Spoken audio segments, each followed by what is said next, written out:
Alrighty, hi everyone, and welcome to the remarkable Joan Chen. I am Liz. I've been doing this for almost 5 years at this point, so you all know who I am.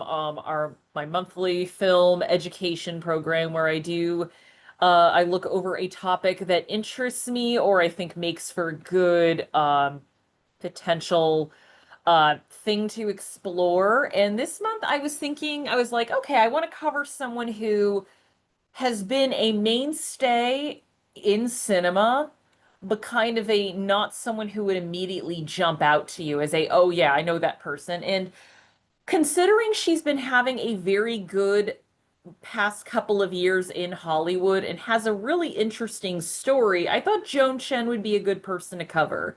She is someone where you've probably seen her in a film. You've seen her, she's been on TV, she's acted in films in China, she's acted in American films, but you might just not know her name. But she is kind of like, I would almost put her in the character actor category where you can recognize and you're like, hey, it's that person, but you might not quite know who they are. But her story is actually really interesting. It comes with a little bit of a history lesson, similar to when I talked about Bong Joon-ho. So let's get started.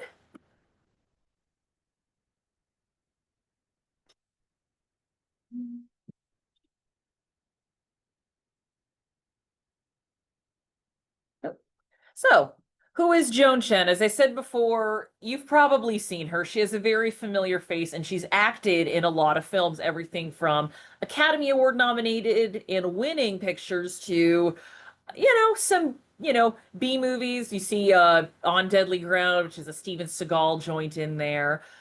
She was once dubbed the young Elizabeth Taylor of China because that is where she actually got her start acting. And she's been acting since the 1970s. Also, I gotta say, I don't know what skincare routine she's using, but she looks fantastic.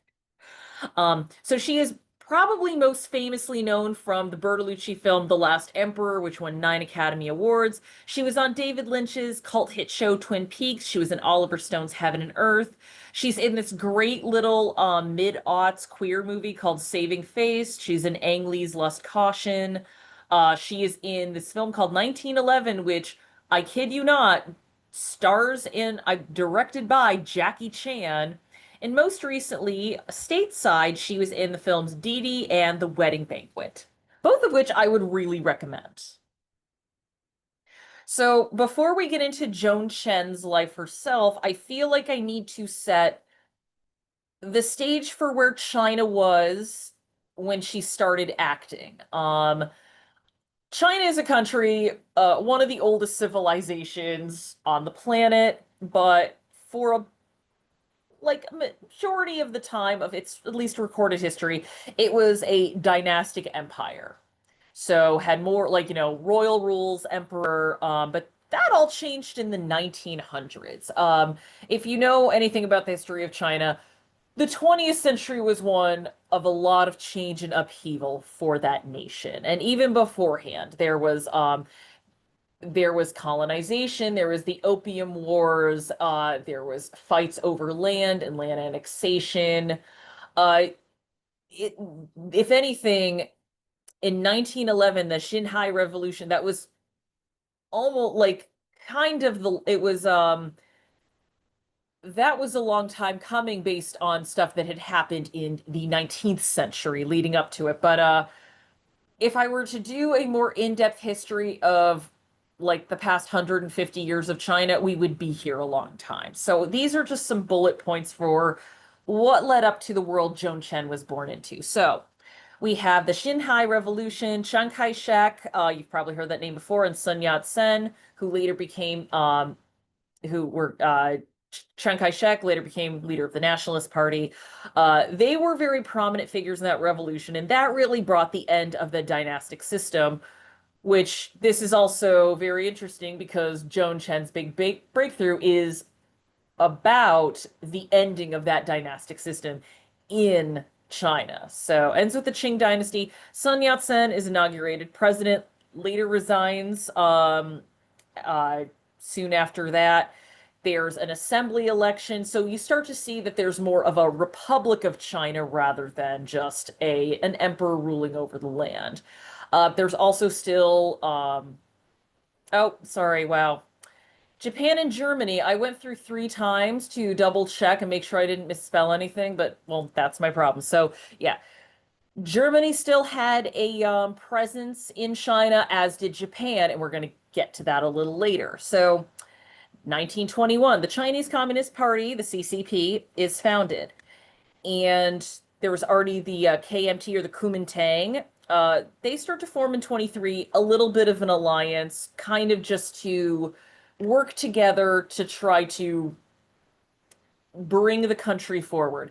This does not last, and that also becomes a reoccurring thing of the KMT and the CCP teaming up. The enemy of my enemy is my friend, and then after a while, they're like, okay, well, now that that is taken care of, we're back to battling for each other. 1931, in what some people would consider the true start of World War II, if we're talking about all actors, Japan invades Manchuria. And later goes down and invades other parts of China. Most infamously is Nanking, known as the Rape of Nanking. There is a very good but incredibly disturbing book by Iris Chang that documents that event. It is to say it is a brutal occupation is downplaying how bad it was. But I really don't want to go into the horrors of what happened there here. Um, but this was the other case where the KMT and the CCP decided, again, the enemy of my enemy is my friend. We are going to unite to fight against the Japanese. But once the war ends, Japan is defeated. They go back to basically battling over control of China because that's really what was going back and forth. There was the Chinese Communist Party and there were the nationalists. And so 1949, the communists really win the battle for the control of China. And Chiang Kai-shek and the Kuomintang, they go to Taiwan. Just a quick note, the way I was taught in school was, well, and then the KMT went to Taiwan, and it was fine because Taiwan is fine now. That was not the case. The nationalists were a heavily repressive regime and were not great to the people that were already living in Taiwan. And that was also a fairly censorship heavy and repressive area to live in as well. There's a great filmmaker called Edward Yang who directed films like Yi Yi and A Brighter Summer Day. And he was talking about making A Brighter Summer Day. He said, like, I could not have made this under the nationalist rule because this level of honesty was not allowed. And if you remember my program about Bong Joon-ho, where a lot of us might have had the conception that South Korea was immediately after the Korean War a free and open society, that was not the case. Even though according to America, the correct side won, these were also, again, censorship heavy, repressive societies where the people who lived there had to fight for their freedom of expression and intellectual freedom. But back to the mainland, so People's Republic of China, we have the Great Leap Forward, which is a push for agrarianism, but ultimately it has a lot of failures, leads to a lot of famine, and is seen as a big failure for the Chinese Communist Party and just for China as a whole. In 1961, towards the end of the Great Leap Forward, Joan Chen is born in Shanghai. So Shanghai, one of the big cities in China, actually that was where the Chinese Communist Party was born. When I went to Shanghai for high school, they actually showed us the building where the party was formed. So she's born at the tail end of this pretty massive failure for the party and the state and for the people who live there. So, and well, she's coming of age, 5 years later, the Cultural Revolution starts. And again, the Cultural Revolution is often really simplified in usually when you learn about it in American history. I understand you have to, this was a 10-year period of time. It's very hard to condense it, but the conception a lot of people have is one day Mao just said, that's it. We need to get rid of the past and all elites. And that's how it went along for 10 years. In reality, there was a lot of back and forth between Mao and other forces. There were a lot of political struggles. When Mao died in 1967, Mao was not blamed. The Gang of Four was blamed, including Mao's wife at the time. There is a book we have at the library called The World Turned Upside Down. It is a very big book, but it is also a very detailed history of the Cultural Revolution. But again, nevertheless, time of political turmoil, upheaval. There are people who are encouraged to turn in more like seditionist members or traitors. There are people who are seen as like higher class or upper class, where they're seen as elitist. They're sent to re-education camps. There's this down to the countryside movement where, again, a lot of wealthier kids are sent to the countryside to do labor and kind of learn how the more agrarian, working class lives. Joan Chen, she's born to parents who are pharmacologists, so they are in the medical profession, and they were people that could be targeted if they didn't mind their P's and Q's. There were some cases where doctors were targeted, other cases where people realized, wait a minute, we do need doctors here, let's leave them alone. But if they might have said the wrong thing or had the wrong type of books, they could potentially be, you know, called out. But Joan Chen is living in Shanghai, and she does not have to go in to for she does not get sent down to the countryside. She stays in Shanghai. She goes to school, which pretty much sets her up for where the rest of her acting career goes. So, she's 14 years old, she's at school, and she is at a school's rifle range. And Jiang Qing, Madame Mao, if you're not familiar with what her actual name was, she spots her and is very impressed by her marksmanship, but also notices she's a very attractive young girl and says, "Hey, how would you like to be in our film program?" So despite there being a pushback and heavier attention on the arts, like a lot of arts from the older era of China, like Chinese opera, were targeted, they also had a film program because that's how they produced the new types of films.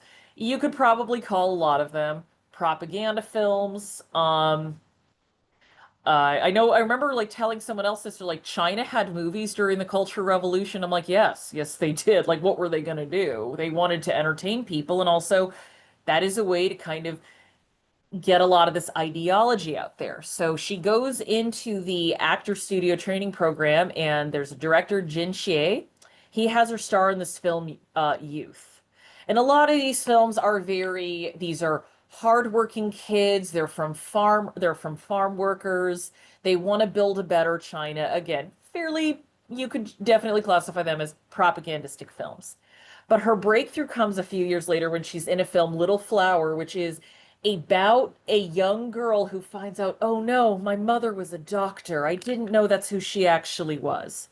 But that wins her the 100 Flowers Award for Best Actress, and it turns her into a sensation in China. And so this was from a New York Times interview from 1999. She says, quote, "I would be on a street in any city and there would be thousands of people falling down, hurting themselves, crowding me, their bicycles trampled, and I wouldn't be able to get out. And that scared me."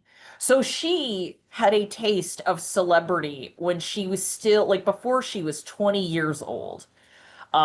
She has this kind of meteoric rise. And if anything, I'm kind of impressed how she was able to keep such a level head. But it's likely in many ways because, as she put it, she goes, this was not like Hollywood. This was, in many ways, they viewed the film industry as a job and also as a way to work for the state. So it didn't have the glitz and glamour that a Hollywood industry would have. It's more you are doing your duty for the state. And if you notice, her big film breakthrough comes in 1979. So this is after the death of Mao, after the death or after the end of the Cultural Revolution, and also after the woman who found her, Madame Mao, is takes part of the blame for the Cultural Revolution. But she decides she wants to go beyond China and she goes to America in 1981. So a lot of people, when they hear about Chinese actors or authors coming to the United States, a lot of people have the immediate assumption of, oh, they came here to get away from China. They wanted to get away from that environment. But, late 70s, early 80s China, that was more when Deng Xiaoping was in there, was in power, and there was this idea of China figuring itself out after Mao, opening itself up a little more. China had already been opening itself up to the West a little more. We have very famous, only Nixon can go to China in 1972. So she actually goes to the United States because she wants to study. She had two parents who were pharmacologists. Her mother had actually been overseas to study as well. Her mom had been to America to work. And she's like, okay, yeah, if you wanted to go to the United States to study, I think it's safe enough. So she goes to California State University. But even when she goes, she talks about like it was a plan B because she didn't know if she would actually be able to get any success. So again, fairly level-headed thing. And she even talked about when she was younger, she was like, I didn't even feel like I deserved a lot of the fame that I had in China. So she talks about this is from a Vanity Fair piece from her. It says, quote, Chen will happily admit now that she had no idea what she was doing back then. When a classmate of hers suggested she get an agent, Chen asked what an agent was. She settled on the Bessie Liu agency, which she heard represented, quote, every Asian. Chen took a bus to their office, which was empty save a secretary and one agent named Guy Li, who, after signing her told Chen that she needed a more glamorous headshot. The example he showed her was, quote, very Anime Wong.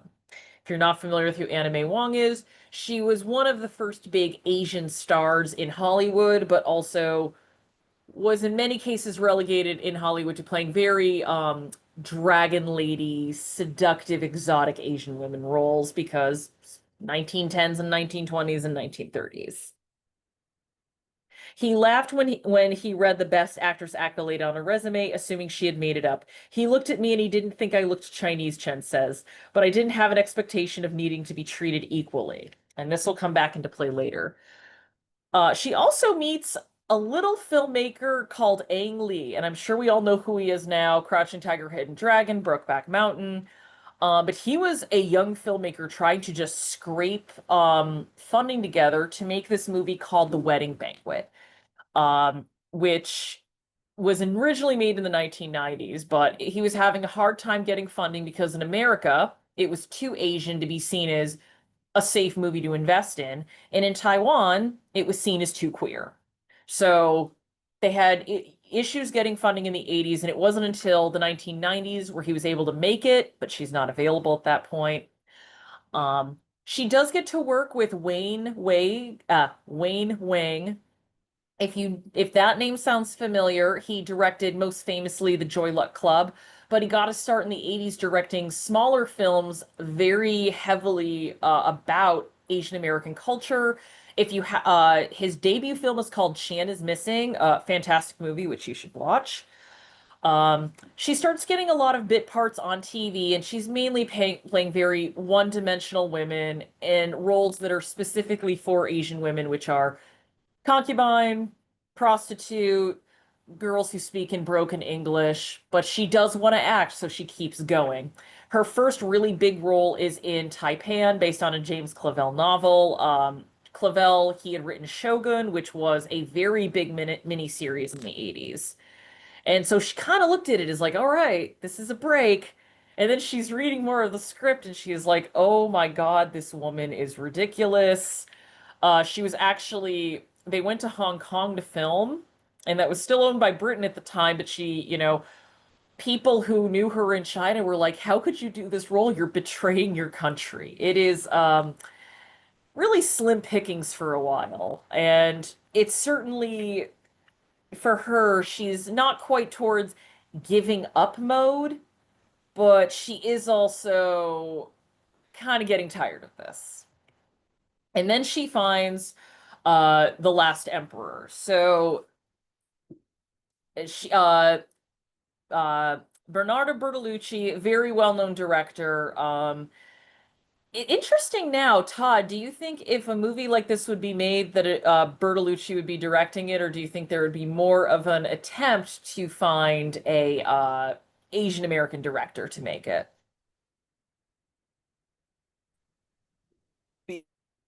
Be guys, like one of those where they would first announce to people leaking going, is this the right person for the job? Yeah. Kind of like a few years back when they had the whole thing about should McDonough be directing Three Billboards? Yeah, I mean, obviously this is 1987. It's a very different time. A movie with a predominantly Asian cast was incredibly rare.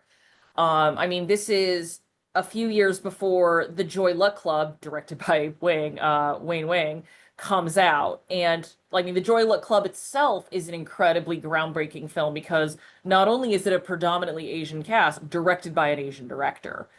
Um, so this is based on the life of Pu Yi, who is the last emperor of China, the last emperor of the Qing dynasty. So the man who and it's not only his life as the last emperor, it's afterwards as well. Where it again, it is a good movie. It looks beautiful. And she gets to play his wife. So she has, but she's not just a concubine. She's not just like, an exotic flower. She has her own struggles. She has her own motivations. Um, and she gets a lot of acclaim, as does John Lone, who is the lead of the film. And this movie goes on to become like an award circuit darling. It is nominated for 9 Oscars. It wins all 9 of them. However, if you can go on Wikipedia right now, go look at all of the nominations. It wins Best Director, it wins Best Picture. You want to know what it wasn't nominated for? No nomination for Best Actor and no Best Supporting Actress nomination for Joan Chen. And this came up in 2020 when the film Parasite, Bong Joon-ho's Parasite, was nominated. And people were like, how can this be nominated for directing and writing and acting? But there's no nomination for these actors who made this film work. And again, in 1987, again, a very different time. And there actually was a campaign for both Lone and Chen for nominations, but there were a lot of Academy voters who felt, well, they're not speaking English. Should they really be nominated for these acting awards? And that's also interesting because there had been actors at that point who had been nominated, in some cases, won for playing a foreign language feature. Off the top of my head, I can already name Sophia Loren for Two Women, an Italian feature. So, this is a larger issue that we're going to talk about in the next slide, and it's still a problem in Hollywood now, but back in the 1980s, there seemed to be limits for how far an Asian performer could go. But let's talk about something nice first, Twin Peaks. So, Todd, you're the big Twin Peaks fan. I've only seen the first season. Would you like to flesh out who she plays on the show? Well, as the slattery establishes, she plays the character of Jocelyn Packard, who is, and as I understand it, per the note here about her not being written as an Asian woman, it does bring an interesting element to the character because she basically it's like we find it's like when she's first introduced, she is running like one of the major businesses in the town, the Packard Sawmill, and there is a resentment from one of the other people working at the sawmill because they see it as she is an outsider who came in, married the owner died. And again, bearing in mind, they did not write this with the idea that this would be an Asian person in the role. That's an interesting element that casting just winds up adding to it. Yeah. Her character And arc gets kind of bizarre in the second season because by the second season, it starts to almost turn into they start to like parody soap opera twist after a while because the plan for the show originally was we're not going to solve the mystery of Laura Palmer. We're just going to go into the weirdness of the town. And season two kind of got set adrift a little bit for that. doesn't she turn into a doorknob? That's what I'd read in every Somewhat, it's article. like her character's implied to have died, but it is done in such a weird, abstract way. It's become kind of a punchline in the fandom. Okay. Again, thank you to our Twin Peaks correspondent. I mean, I've watched season one at least, and she's like kind of in that. But she did talk about how refreshing it was, where it was just David Lynch and the casting directors were like, "Oh, we've seen you in other stuff. We like you. We think you'd be good for the show." But so in the other slide where she talked about how Bertolucci made her rediscover like the magic of filmmaking. For her, she talked about Twin Peaks and David Lynch helping her discover how to be spontaneous because he would sometimes have actors ad lib a bit or do their own thing. And she talked about, and this is in the Vanity Fair interview, where she goes, there was a moment where Ray Wise is talking to me and he comes up and he like says a word in my ear and I don't quite know. She's like, she basically, she did not, it was a profanity, but she didn't know what it meant. And so when he said so, like she didn't quite react to it. And afterward he said sorry. She goes, "Oh, I have no idea what that means." But Lynch also kind of was like, "Oh, I kind of liked that you didn't quite react to it." So it's a very it was a another very good and positive experience for her. However, she did want to keep making films, so she asked to be written out of the show, which I guess led to her being turned into a doorknob. Again, I understand people love this show. I just don't think it's for me. Again, the show, for all intents and purposes, basically treats it as her character dies. Again, it's almost more the way it's presented as a what the hell just happened? I'll take your word for it. She is now on record saying like she regrets it. She's like, "Oh, if I could go back in time, it's like no, keep me on Twin Peaks a little longer." And that is because Hollywood, again, this was late 80s, early 90s, was not as progressive as it is now. And there are definitely a lot of actors who will still say there's a long way to go. But back then, she really had a lot of faced a lot of roadblocks in terms of how far she could go as an actor. And this was a quote that she had from this year when she was talking about the wedding banquet. She goes, "I think that I was an exotic flower in Hollywood. Once you pass a certain age, you're not that."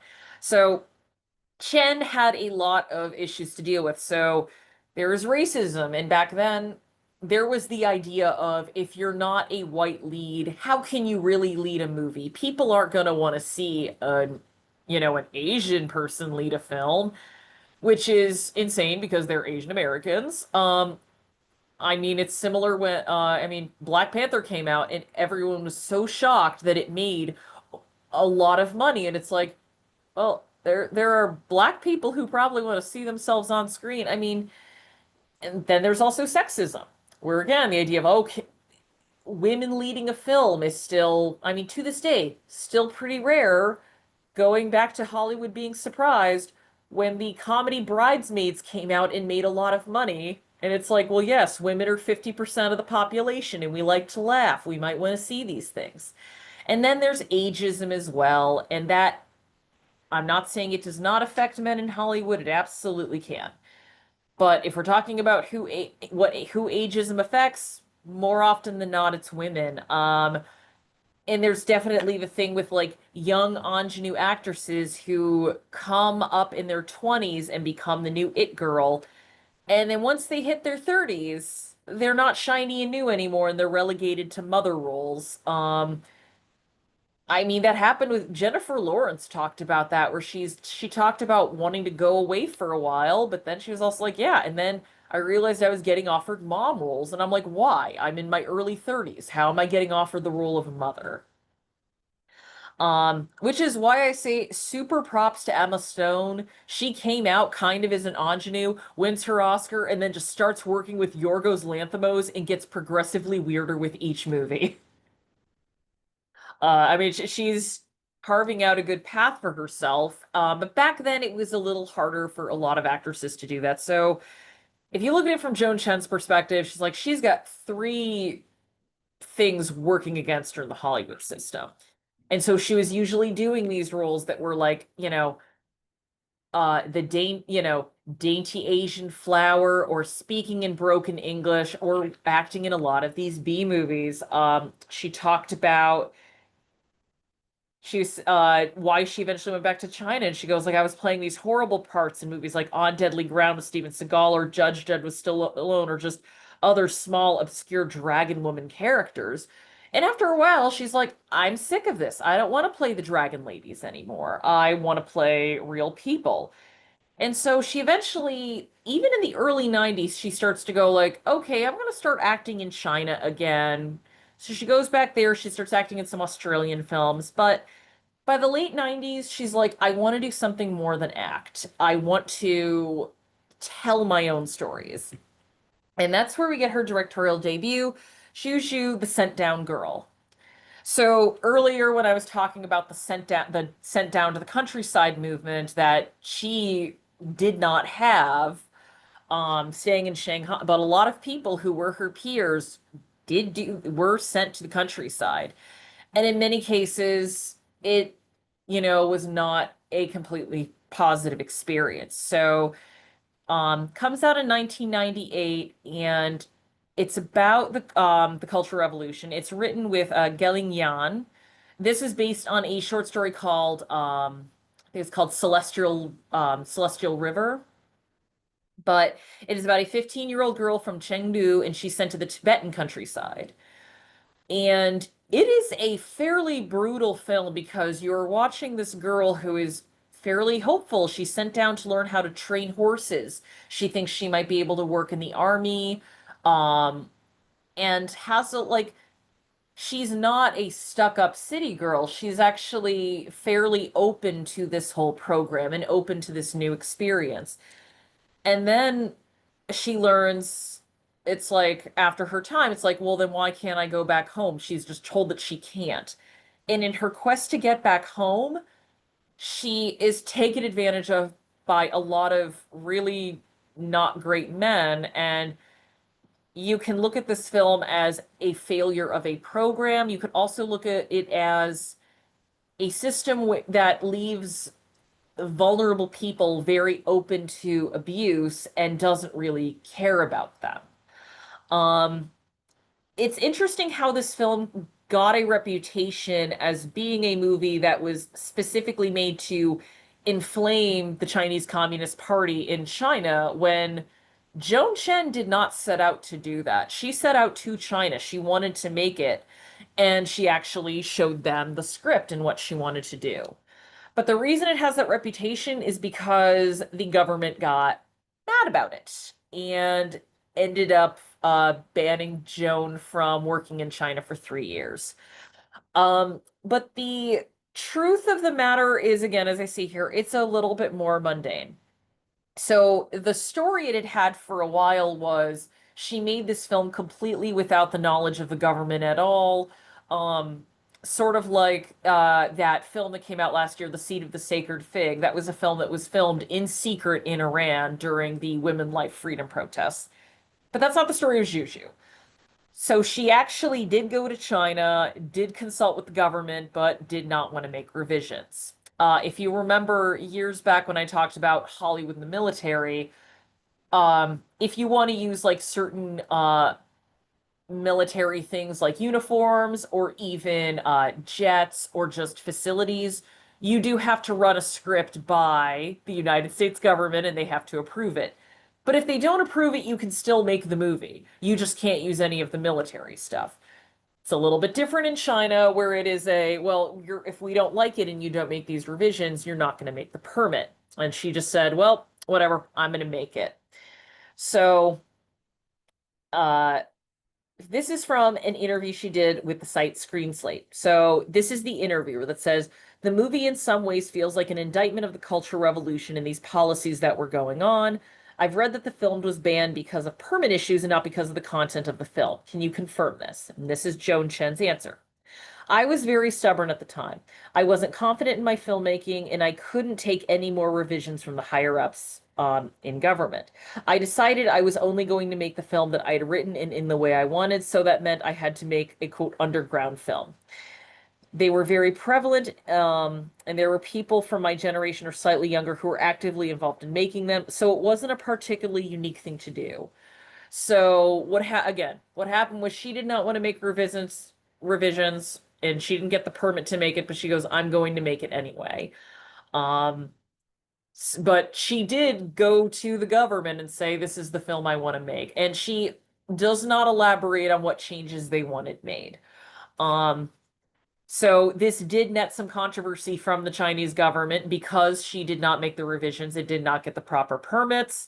That film was banned in China. I believe it might, I mean, now with the internet you can get it, but it was hard to obtain there for a while. And she was banned from working there for 3 years, but the minute the 3 years were up, she went back to work there. So the legend that came around this film of Joan Chen going in there in secret, sticking it to the Chinese Communist Party, and then being banned forever. Well, clearly, evidence shows that's not true. She did continue to direct. She's both English and Hero are Chinese language shorts. She did direct the Richard Gere Winona Ryder film Autumn in New York, although that is not a very positive experience for her. She learned that she was a last minute replacement because Winona Ryder disagreed with whoever was directing it in the first place. And one of the producers who was very impressed with Juju um, uh, uh, recommended her, and apparently the other producers of the film laughed, and they're like, who's going to see this? So it really was kind of a setting her up to take the fall. So after directing and getting her first feature film made, she's still not entirely happy with a lot of the stuff going on in the role she's getting in the US. So again, after her ban is up, she goes, I'm going back to work for China. She also starts working in Singapore. She works with Australia, the film, Home Song Stories. Very acclaimed film. It actually won a lot of Australian awards. So she makes movies like The Jasmine Women. She does finally get to work with Ang Lee for the film Lust Caution, which is his follow-up to Brokeback Mountain. A really good film if you haven't seen it, but it is also a fairly tough movie to watch. And in kind of an interesting loop back around to the film that made her famous, she plays the Empress Dowager Long Yu in 1911. So Long Yu preceded Puyi, who is the subject of The Last Emperor. But she does still make some films in the United States, including 2004. She is in this really cute queer romance film called Saving Face, which uh, is coming out in Criterion, I think, next month or this month, even potentially. I just remember when the Criterion was announced, our friend Ellie just immediately said, "Oh, Saving Face in my Criterion collection." That's her way of saying she was overjoyed. But the past couple years, she has had a really big resurgence in Hollywood, and she's kind of, I would almost say she's starting to have like a Meryl Streep moment where people are realizing, like, this lady's so talented. Why have we not been using her? Like, um, so she's coming back, and this is afterwards. She was like, she said, I didn't come to LA for decades. I would travel to Australia or China instead of traveling to LA. But, she's not sad about that because she goes, the fact that I could work in English, the fact that I can work in Chinese, that's what's kept me in the business for so long. She goes, it's kept me steadily employed. I can work in a lot of different places. But she started getting roles in like the late 2010s, which caught the eye of some directors, specifically Sean Wang, who directed last year's film Didi. She's in this movie called Tiger Tail, directed by Alan Yang. And Sean Wang saw that film and he realized right then and there Chen was the right person to play his mother. And he wanted her to play the mom in Didi. So if you haven't seen Didi, it's about a 13-year-old boy coming of age. It's 2008, so YouTube is still really new.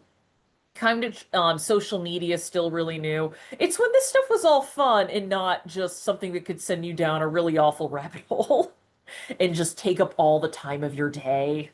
You could still go out and touch grass. But she plays the mother, and the mother character in this is not your stock one-dimensional mother role. Uh, the father still works overseas in Taiwan, so the mother, she has to manage her college-age daughter, her teenage son, and her mother-in-law, who, as you watch the movie, the mother-in-law she's a fun character.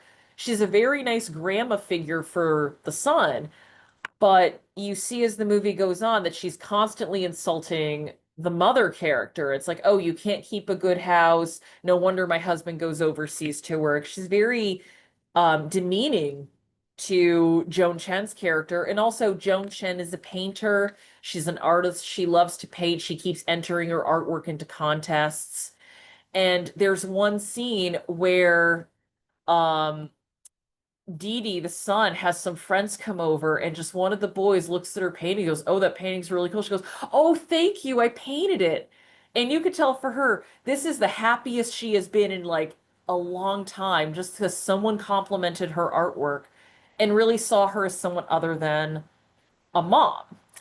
So this is from Sean Wayne talking about wanting. He basically said he couldn't picture the film without Chen in it. He says, "quote The first meeting I had with her was over Zoom. She spent 20 minutes trying to figure out how to turn on the camera." Which is, he did note, was also really endearing and was like even more of a she needs to be the mom. He says affectionately.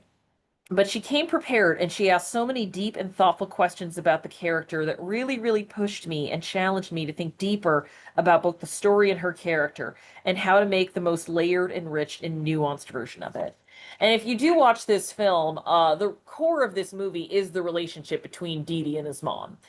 And him realizing that as we all do after a while, that our parents are human beings who have lives outside of us and had whole entire lives before we came along. And her realizing that her son is her son. He may not be exactly what she pictured, but he's still a good kid, and she's going to encourage him to be himself. Really sweet family film that I'd recommend a lot of people see. And then this year, she is in the sadly very underseen comedy, which was the remake of The Wedding Banquet. So, The Wedding Banquet is already a queer classic, the Ang Lee version. In that one, it is, I think it is woman wants a baby, boy wants citizenship, and they decide to get married.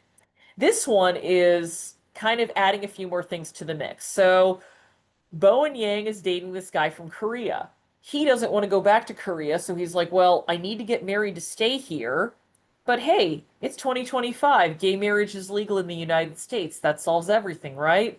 Not so, because his Korean family, and especially his grandfather, is incredibly conservative.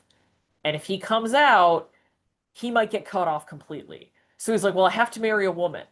Enter Kelly Marie Tran and Lily Gladstone. Lily Gladstone's like, I'm an activist. I'm very publicly gay. I don't think I can marry you. But Kelly Marie Tran is a scientist and fairly anonymous person. So they're just like, all right, we're going to get married for the citizenship. And then the grandmother comes to town and they have to fool her too. And Joan Chen plays Kelly Marie Tran's mother, who is a very loudly accepting daughter. She's like the best P flag mom you'd ever have, or so you'd think. It's a very good comedy of errors movie, and Joan Chen, she both is able to be very over the top and funny. There's a great scene where she's doing like wedding pictures with Kelly Marie Tran, and she is hamming it up while Kelly Marie Tran just has a screaming internally face on, which some of the hardest I've laughed in the theater in a while. But also she gets to have good heartfelt scenes. And she's kind of having a renaissance now. A lot more people are realizing like, hey, this lady's great. We should hire her more. And her next movie is going to be Michael Showalter's Oh What Fun. It's going to be a holiday film. And she put it, she's like, I'm not stopping. Although her daughters have told her that she might need to start doing her Instagram again, but she's just like, I don't quite know how that works. I guess I'll let them do it for me. In true mom fashion. Um, and with that, does anyone have any questions? Any questions or anyone want any recommendations? I can attest that we have Didi and the Wedding Banquet at the Derry Public Library. I should really do more international stars because I get to do history stuff in there as well, and it's like, oh, good. I get to do more Chinese history.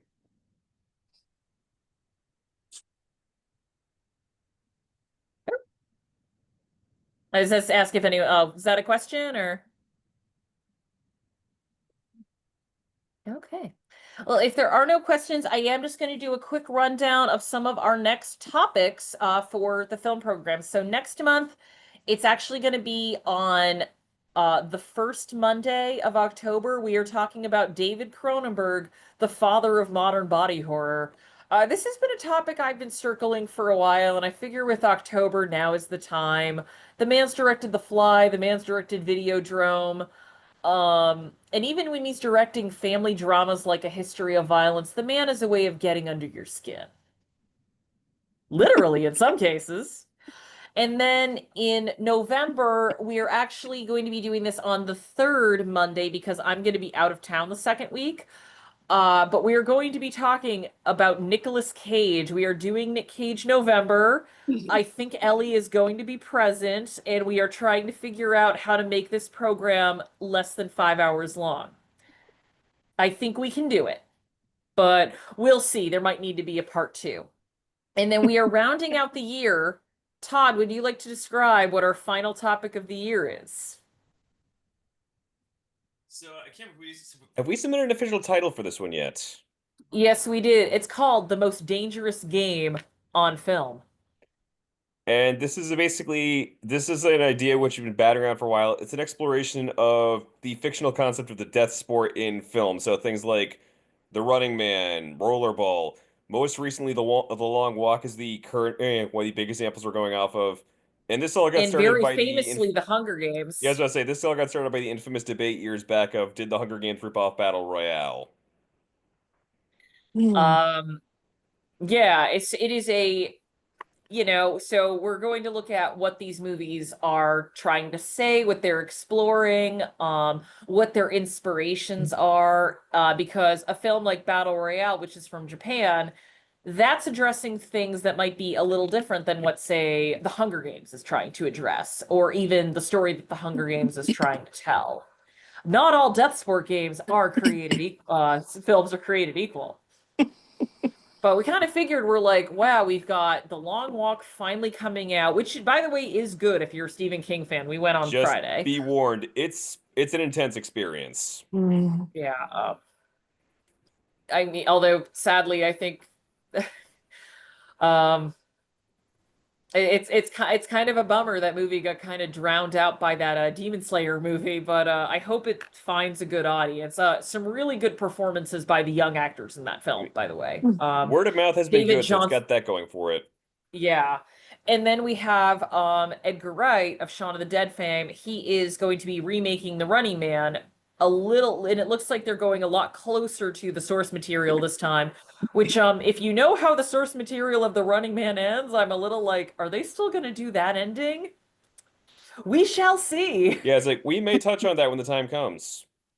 Yeah, well, because exactly by then the movie will have come out, so we can say definitively yes or no. But what's that other movie that came out in 2020? The Hunt. There's that as well, and then we also have there's kind of offshoots of it. Some movies like Surviving the Game and Hard Target.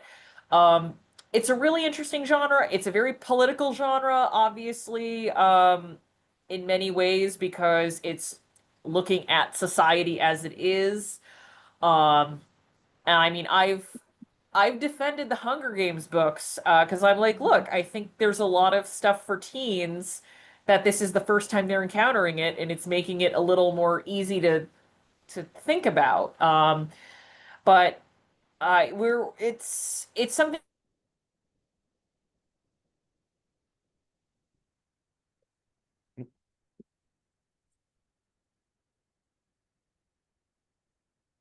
Um, that we hope to see you next month for David Cronenberg. Don't worry, we'll keep the creepy images to a minimum. And with that, I wish everyone a good night. Thank you. Same to you. Good Thank night. Yeah, have a you. good Thanks so night. Good much. night. Good night. See you later. See you later. Bye. Bye-bye. Bye.